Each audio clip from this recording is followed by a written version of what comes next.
Hello, dear story lovers. At the amount of 1,000 subscribers, I will post a huge series of special stories for you. Subscribe now. Elara sat cross-legged on the cold, metallic floor of her transparent prison, gazing into the infinite void of space. The cell's walls hummed faintly, a constant reminder of the energy barrier that kept her trapped. Her reflection stared back at her, the glow of the force field casting an ethereal blue light across her pale face.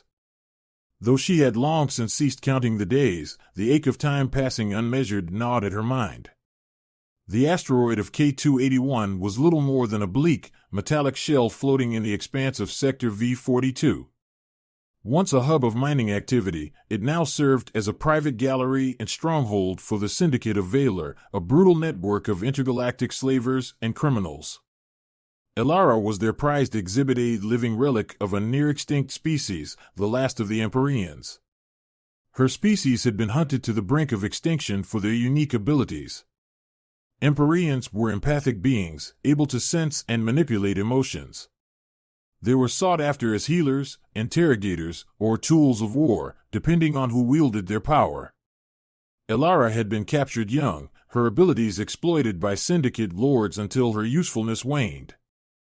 Now, she was little more than a trophy, displayed in her cage like a rare gem for the powerful and the cruel to gawk at. Her isolation was absolute. The only visitors were the Syndicate guards, their emotionless visages a bitter comfort. They did not speak unless to bark orders, and their monotony of purpose made them immune to her empathic influence. Even the occasional Syndicate lord or dignitary who came to see her was surrounded by mental blocks, defenses against her powers that left her helpless. As she sat, she absently traced patterns on the floor with her finger, the metal cool and unyielding beneath her touch. Her mind wandered to distant memories, half-forgotten dreams of her homeworld. She could almost feel the gentle caress of the Empyrean sun on her skin, hear the laughter of her kin as they sang their harmonic songs. But the memories brought no solace, only a sharper pang of loss. The Empyrean sun was gone, its light snuffed out along with her people. From her perch, she had a clear view of the asteroid's operations. Through the shimmering walls, she could see miners, drones, and Syndicate enforcers moving about below, their movements precise and methodical. The constant hum of machinery echoed faintly in her ears, a dull symphony of servitude and exploitation. She wondered if they ever noticed her watching, or if to them, she was just another fixture in the Syndicate's grim collection. Her musings were interrupted by a sudden shift in the atmosphere. A low, resonant hum vibrated through the asteroid, different from the usual mechanical drone. A new ship had arrived, its engines a sound unfamiliar to her. Rising to her feet, Elara pressed her palms against the wall of her cage, squinting into the distance. The ship was angular, battle-scarred, and unmistakably human in design. A small flicker of curiosity stirred in her chest, a sensation she hadn't felt in years. Human ships rarely ventured into Syndicate territory, let alone to this forsaken rock. Whoever was aboard was either a fool or someone with a death wish. The vessel landed with a heavy thud, its hatch opening to release a figure clad in armor. The humans stepped out, their movements calculated and confident. Elara's heart quickened. This was no Syndicate envoy.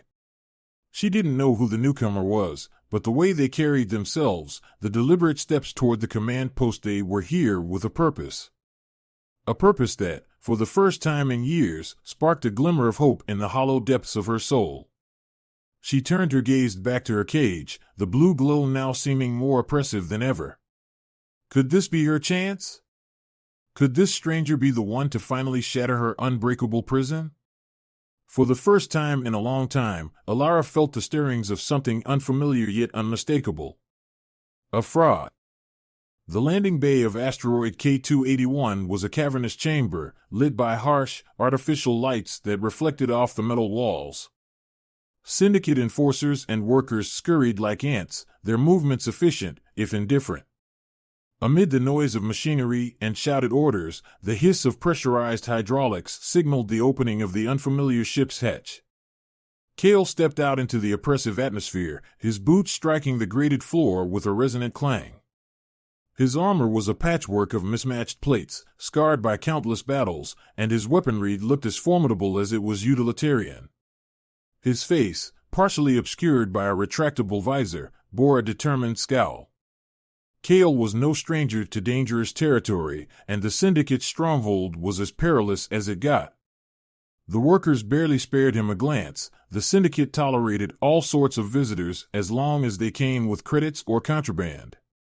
Kale used this to his advantage, moving with the confidence of someone who belonged. His sharp eyes scanned the bay, noting the guards' patrol patterns and the location of the primary control hub.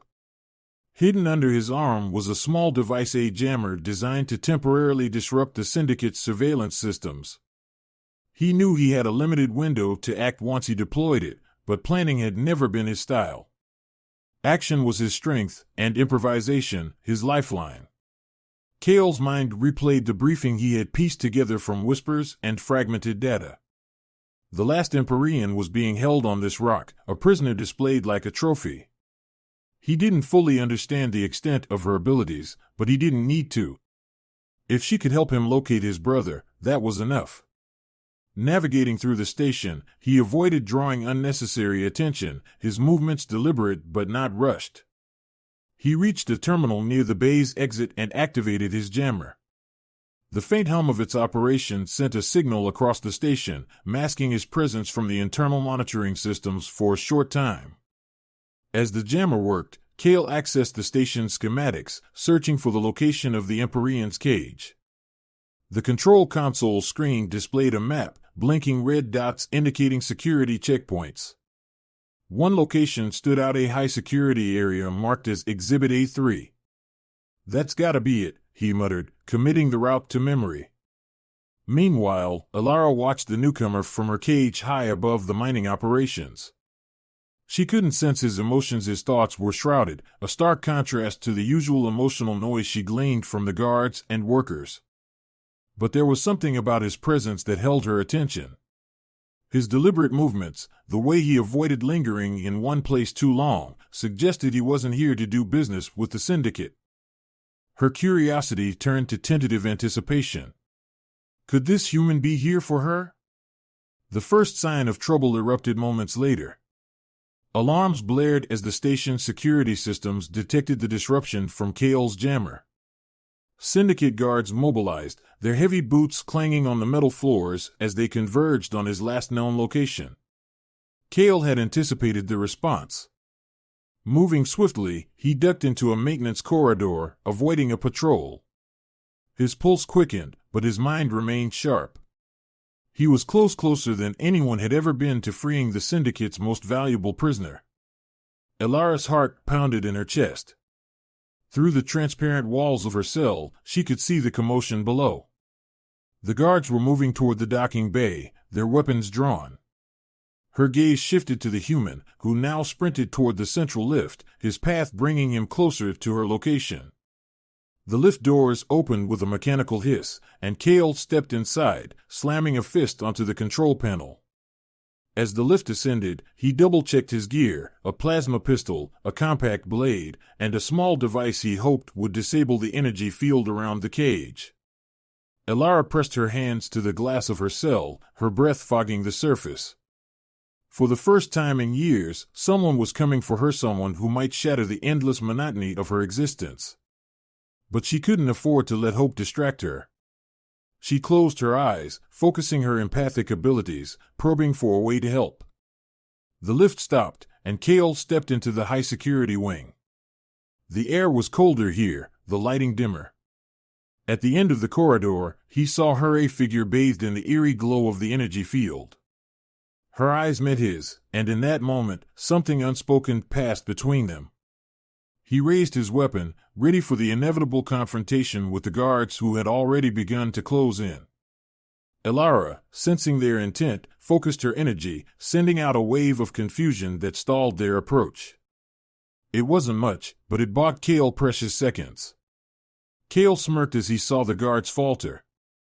"Looks like you're full of surprises," he muttered under his breath. With the guards momentarily disoriented, Kale sprinted toward the cage. He held up the device and activated it, a pulse of energy disrupting the field around Alara's cell. The glow faded, and the walls of her cage dissolved into nothingness.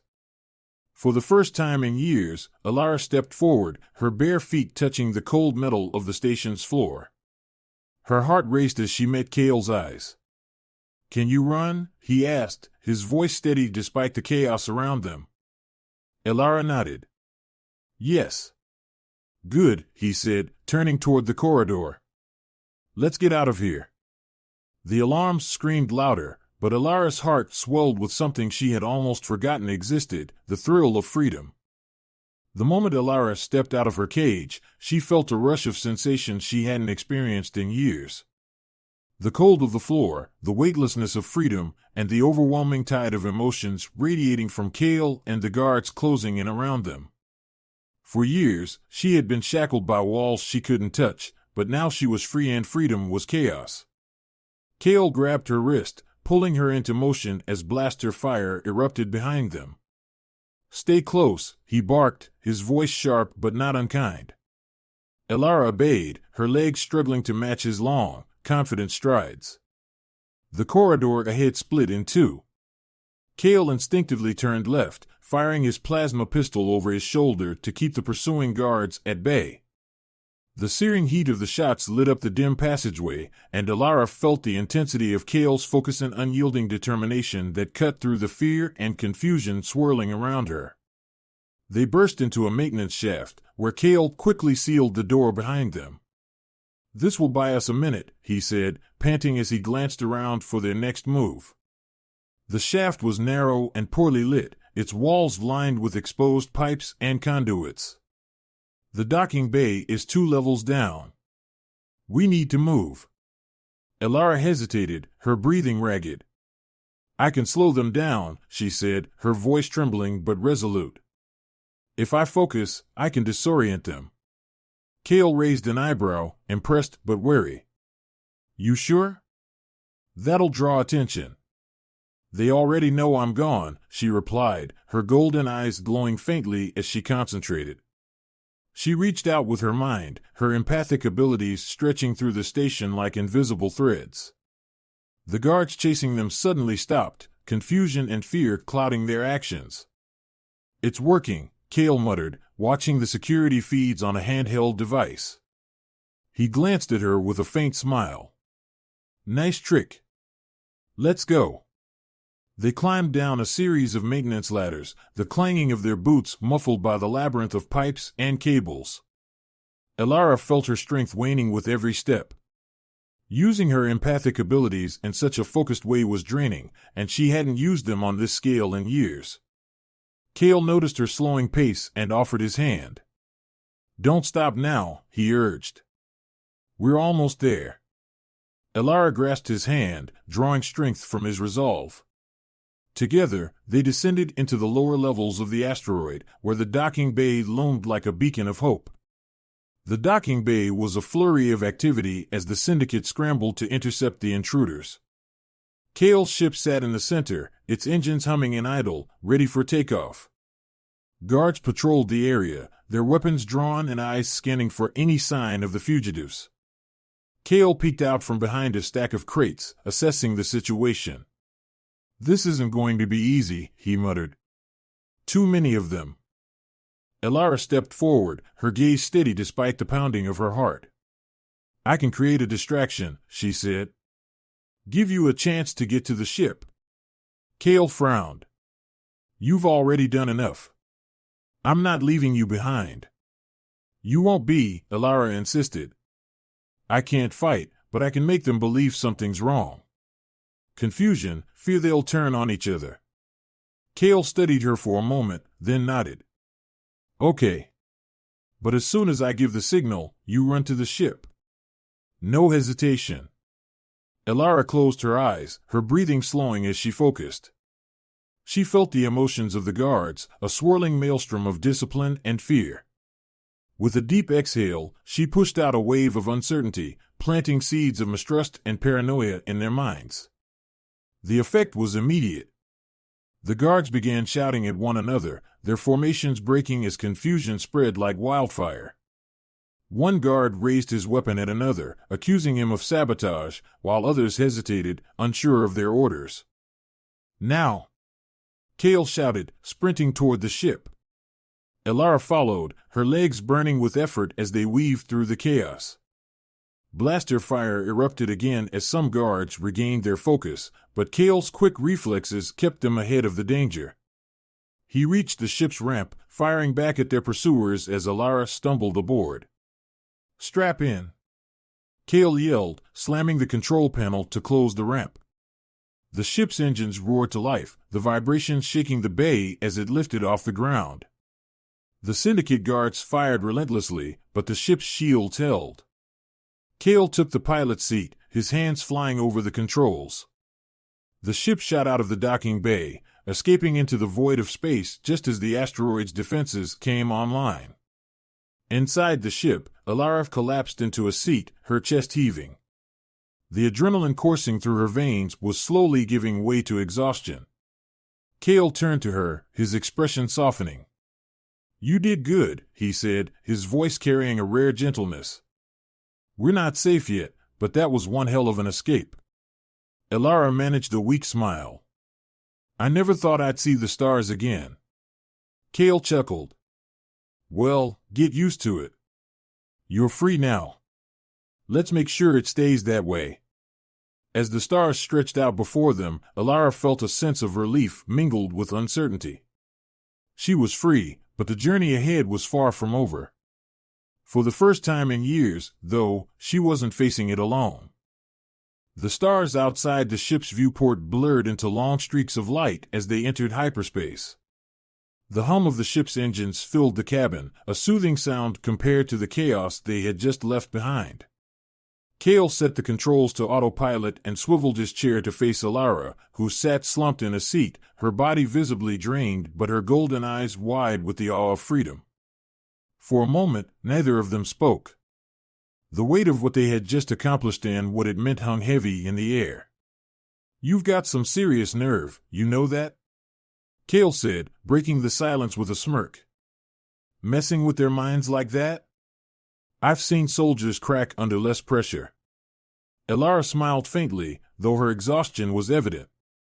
"I didn't have much choice," she replied, her voice soft. "If we didn't get out of there, it wouldn't have mattered." "Well, it worked," Kale said. "But don't push yourself like that again. You're no good to anyone if you burn out." Elara nodded, leaning back against the chair. She let her eyes close for a moment, trying to center herself. "Where are we going?" she asked. Kale rubbed the back of his neck, his expression hardening. "Safe harbor," he said. "A place called Haven in the Andron cluster. It's not Syndicate controlled, and I've got contacts there who can keep us off their radar for a while, at least." "And after that?" Elara opened her eyes, her gaze searching his. Kale hesitated, then leaned forward, resting his elbows on his knees. "I didn't come for you by accident," he admitted. "I need your help. My brother, Rian-He, was taken by the Syndicate months ago. They've got him locked up somewhere, but I haven't been able to find him. You can do things no one else can. I was hoping you could help me track him down." Elara sat up, her expression somber. "You risked your life for me, for a stranger, just to ask for my help?" "Something like that," Kale said, his tone lighter than his words. "Look, I don't blame you if you say no. You've been through enough. But I couldn't just leave you in that cage either. No one deserves that." Elara steadied him, sensing the raw emotions behind his words: guilt, determination, and a deep, unwavering love for his brother. "I'll help you," she said softly. "Not just because of what you did for me, but because I want to stop them. The Syndicate has taken everything from me, and I can't stand by while they do the same to others." Kale nodded, a flicker of relief crossing his face. "Then we've got work to do." Over the next few days, Kale and Elara began planning their next steps. At Haven, Kale's contact, a grizzled ex-mercenary named Nix, provided them with access to black market intelligence. Using Elara's empathic abilities, they uncovered fragments of information that led them to believe Rian was being held in a syndicate stronghold on a remote planet in the Arcora system. But it wasn't just about rescuing Rian. Kale and Elara knew they had stumbled onto something bigger, a chance to dismantle a piece of the syndicate's vast operation.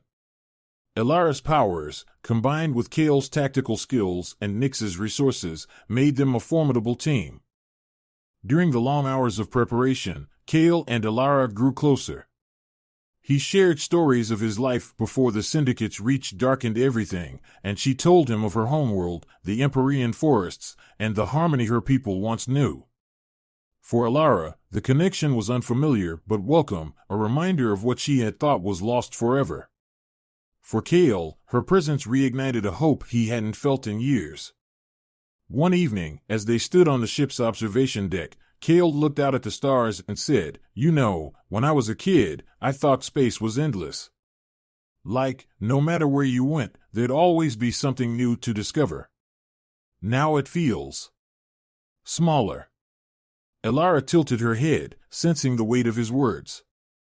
"Because you've seen too much of its darkness?" "Yeah," Kale admitted. "But you make it feel big again." Elara blinked, startled by the sincerity in his voice. She didn't reply, but she reached out and placed a hand on his arm. For the first time in years, she didn't feel alone. Their mission to Arcora was swift and brutal. With Nyx's help, they infiltrated the Syndicate stronghold, using Elara's abilities to disrupt communications and Kale's combat prowess to neutralize the guards. The operation wasn't without its risks, but their growing bond and teamwork proved invaluable. When they finally found Rian, battered but alive, Kale's relief was palpable. Elara watched as the brothers embraced, their reunion a stark reminder of what they were fighting for. The Syndicate's empire of fear and cruelty had stolen too much from too many. Together, they had the power to start taking it back. As they left Arcora behind, Kale and Elara sat in the cockpit, watching the stars return to their natural, steady brilliance. "What's next?" Elara asked, her voice steady but curious. Kale grinned. "Next, we show the Syndicate they picked the wrong galaxy to mess with." Elara smiled, the spark of hope in her heart now a steady flame. She believed in the stars again, in freedom, and in the warrior who had pulled her from the depths of despair. Together, they were unstoppable. Together, they were free. And together, they would fight for a galaxy that could be more than darkness and cages. A galaxy that could be home.